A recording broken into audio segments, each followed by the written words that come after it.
Okay, mamas or papas, if your dryer takes a crap on you and you don't have the money to fix it, I will show you what works best. It's not the most practical thing, it does take time, but it is effective. It's kind of tanky over here, but if you can get you a clothing rack, I had one over at my old house, but right now I just have the wooden one. So I'll put my pictures down. But one thing in the house, I'm so sorry for that sound, is I have this set up in front of this big heater vent. So it's winter time, so occasionally it'll kick on.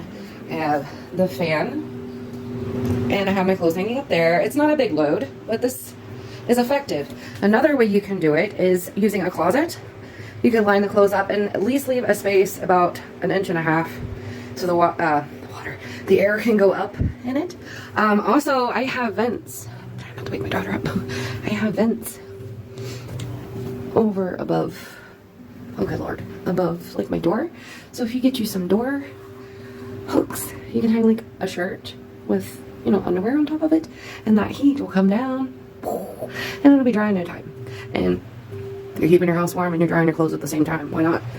So, and if you're in my videos wondering why in the hell do I have a blanket up, it's because there is a gap in between the door, and it's winter time and I want to save as much energy as possible because I like to do that kind of thing, you know, shut the lights off. If you're not in the room, what's the point of having the lights on? If you're not watching the television, why have the lights on? I do laundry like once a week, but you know, it's practical.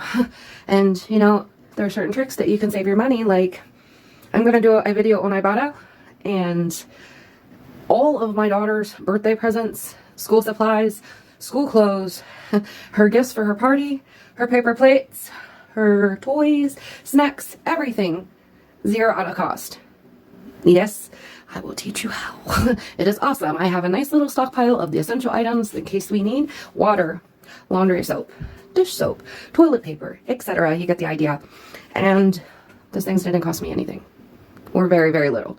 So if you would like to learn more, give me a heart, start following me, and I will do my best to keep up with teaching you. I'm new to this, so I'm a little flighty. I got so many big things that I want to. Have a good day.